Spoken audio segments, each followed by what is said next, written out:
Empaths hit their breaking point quietly, and that quiet is often misunderstood. People imagine breaking points as loud moments, voices raised, doors slammed, emotions spilling everywhere. But for an empath, the most powerful shift happens in stillness.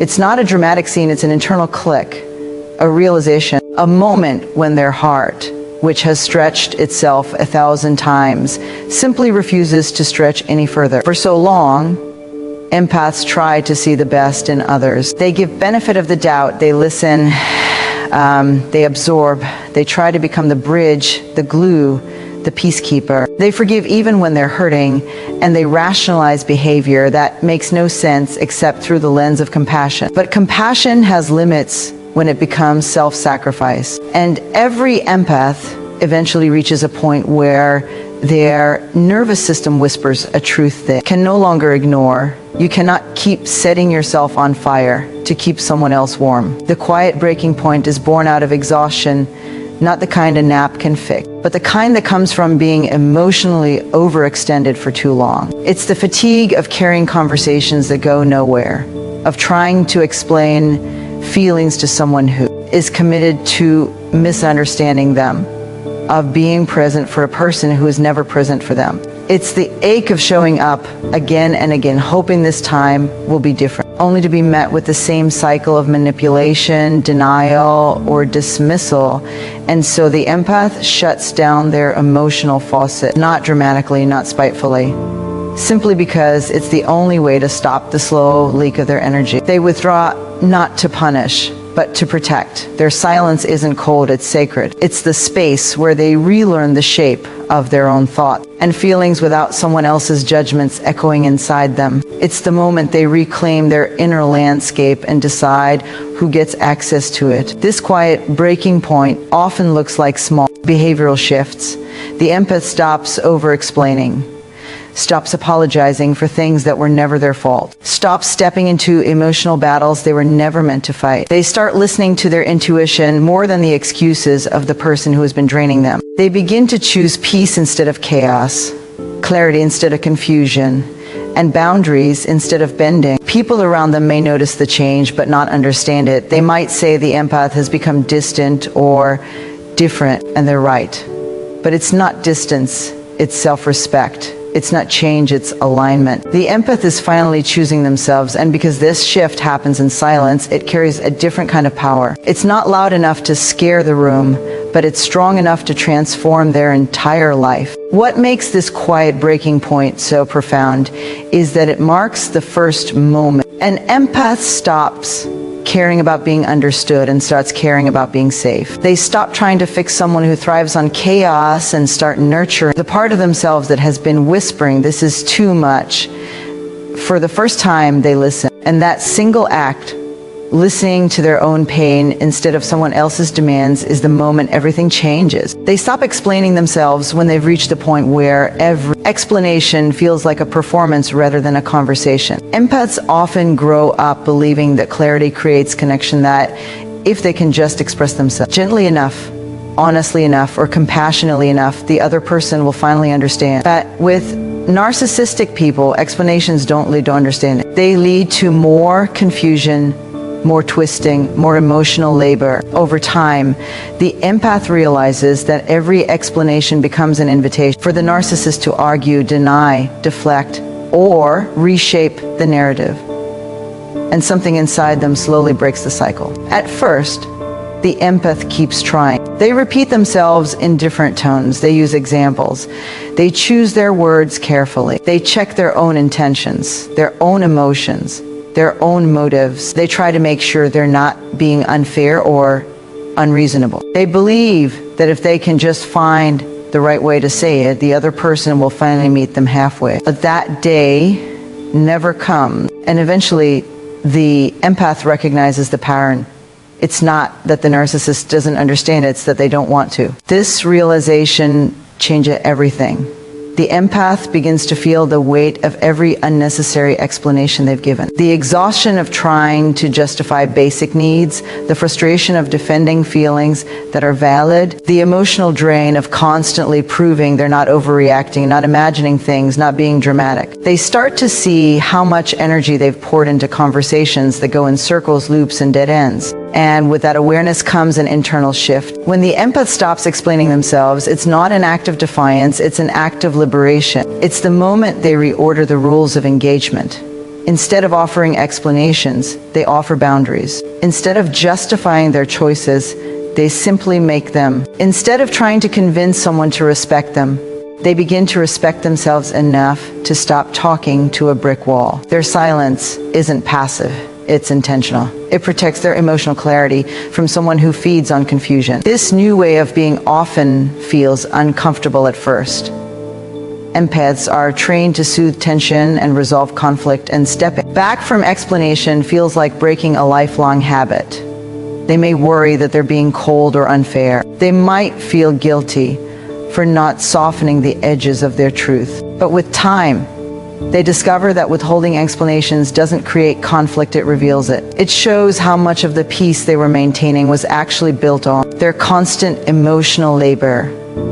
The narcissist usually reacts with confusion, irritation, or even anger. They're used to having access to the empath emotional world, and explanations were one of their favorite points of entry. They used those explanations to poke holes, to gain leverage, to shift blame, or to recenter themselves. When the empath stops explaining, that access disappears.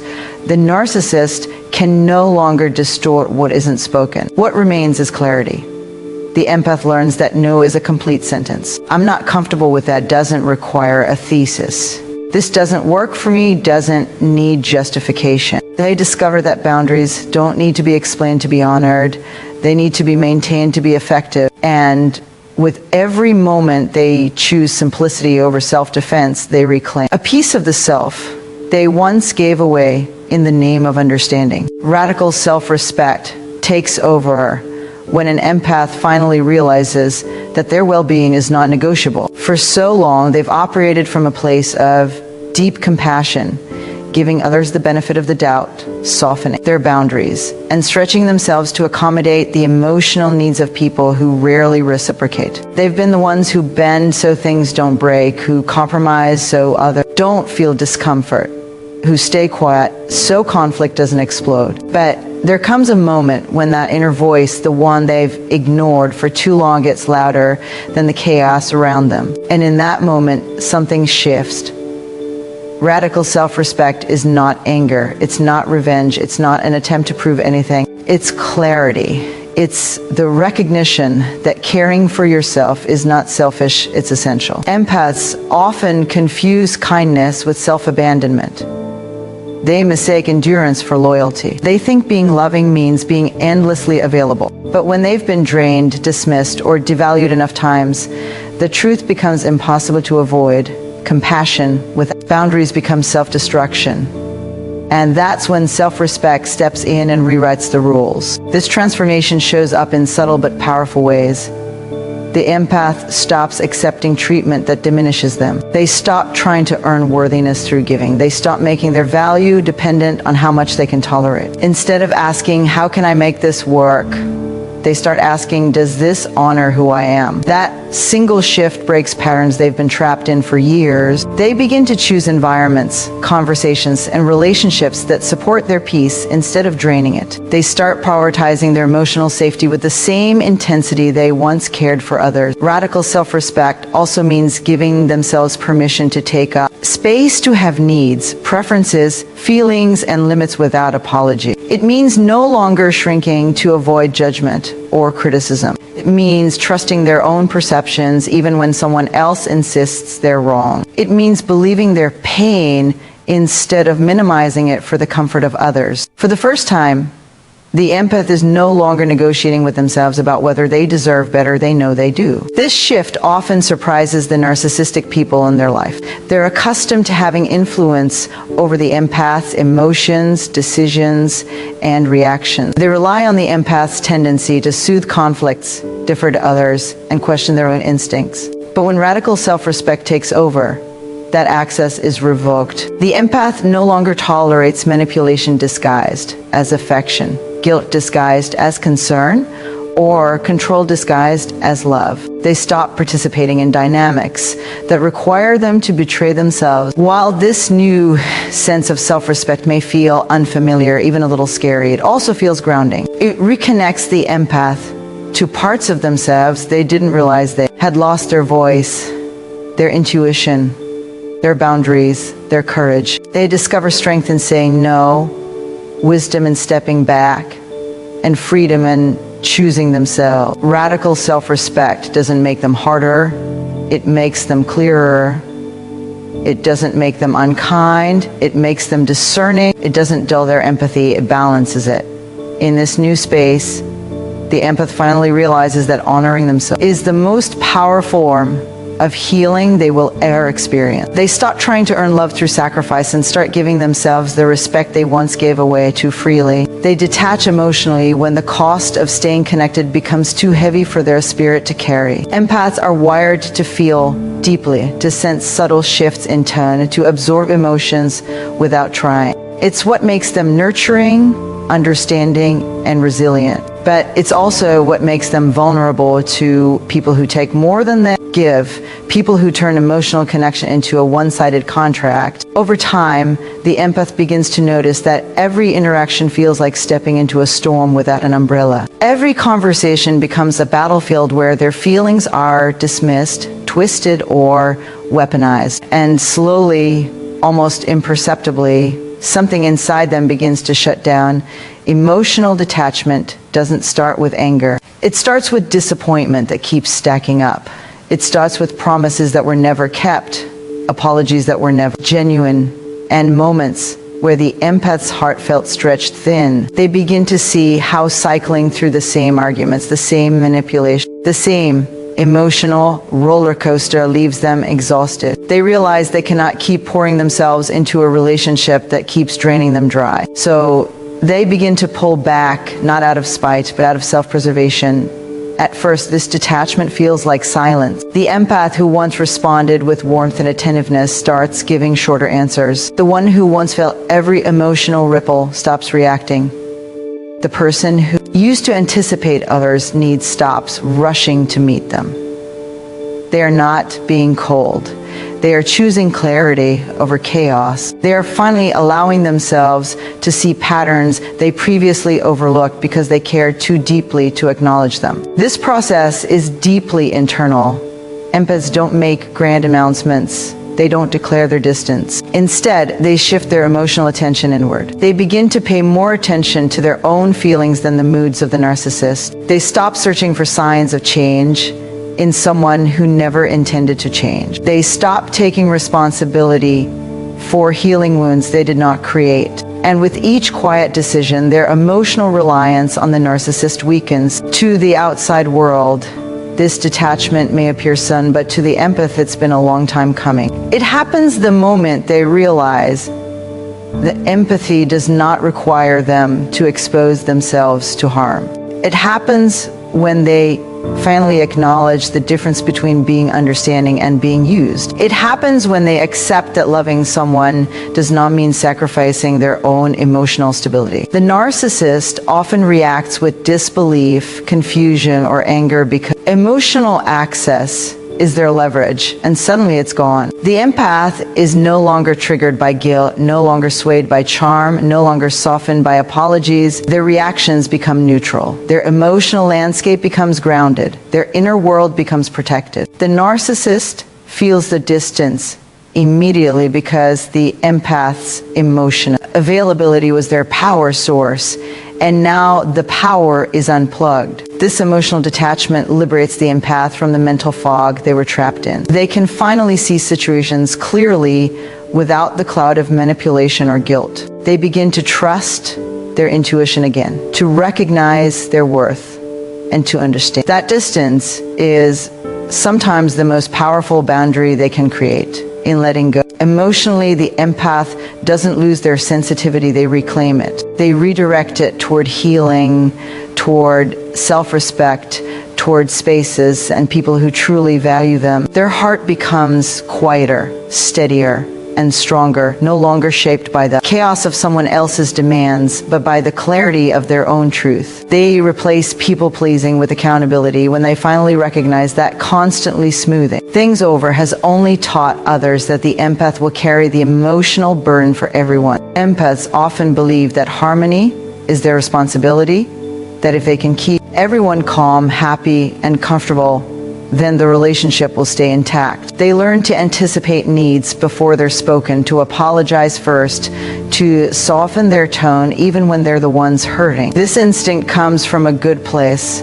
but when they're dealing with narcissistic individuals, it becomes a trap. The more the empath gives, the more the narcissist expects. The more the empath tries to keep the peace, the more the narcissist disrupts it. Eventually, the empath sees how people-pleasing has slowly erased their own needs, boundaries, and identity. The shift toward accountability begins with a painful clarity, trying to please. Someone who thrives on control is not kindness, it's self-abandonment. Empaths realize that their attempts to avoid conflict have allowed unhealthy behavior to go unchecked. They see how often they've apologized for things they didn't do, tolerated behavior they didn't deserve, and excused actions that should have been confronted. It becomes impossible to ignore that people-pleasing has not created connection, it has created imbalance. Accountability for the empath doesn't mean harshness or blame. It means holding people responsible for the choices they make and refusing to participate in dynamics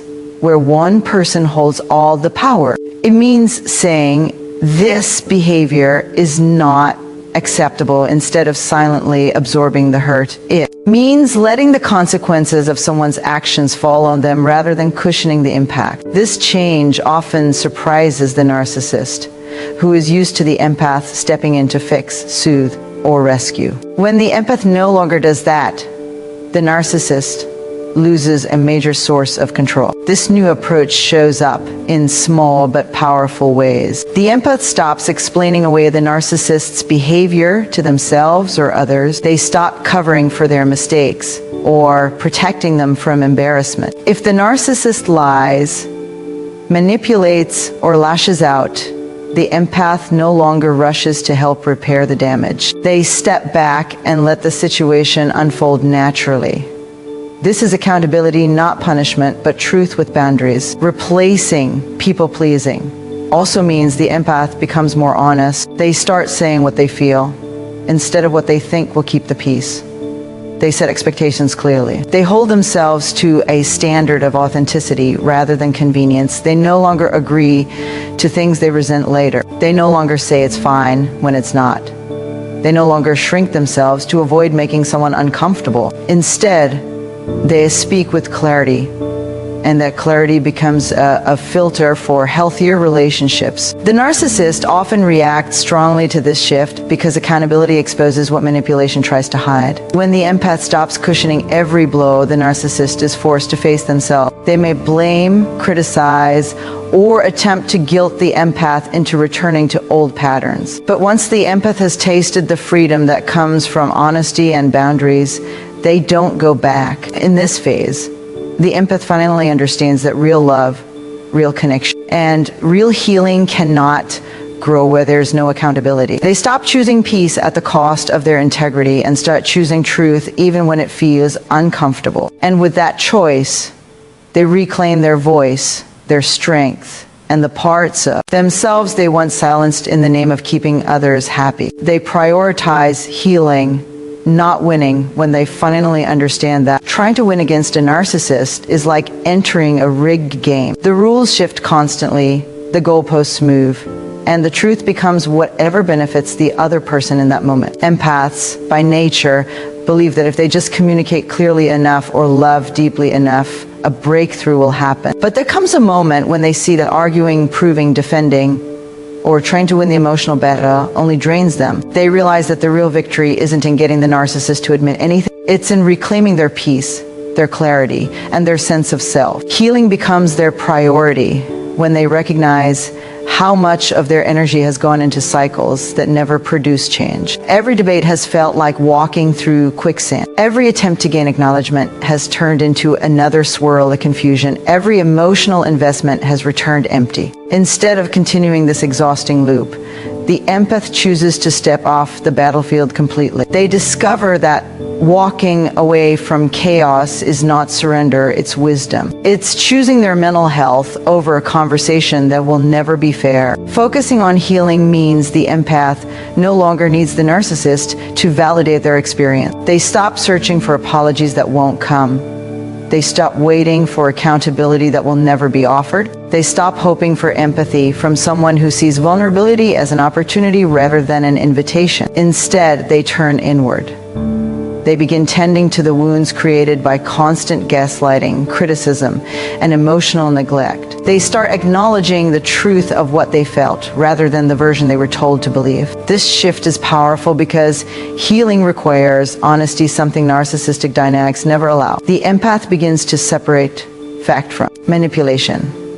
They confront the parts of themselves that tolerated too much for too long. They sit with their hurt instead of denying it to keep the peace. They learn to soothe themselves instead of waiting for someone who only adds to their pain. Healing asks them to choose themselves, sometimes for the first time in years. When healing becomes the priority, the empath stops engaging in emotional tug-of-war. They stop responding to baiting, silent treatments, or manufactured crises. They stop defending themselves against accusations designed to provoke them. They no longer chase closure from someone who benefits from keeping them confused. Their silence becomes their strength, and their distance becomes their clarity. This is often the moment the narcissist feels the loss most intensely. Their strategies lose power because the empath is no longer playing the game. No reaction means no control. No emotional investment means no access. But the empath isn't behaving this way to win. They're doing it to reclaim their life. They're choosing inner peace over outer conflict. They're choosing growth over chaos. They're choosing freedom over emotional entanglement. Prioritizing healing doesn't make them weaker or colder. It makes them whole. It teaches them that peace isn't something they have to fight for, it's something they have to protect. They begin nurturing relationships that feel safe, conversations that feel respectful, and environments that let them breathe. And in choosing healing over winning, they step into a version of themselves that is grounded, self-aware, and no longer defined by someone else's dysfunction.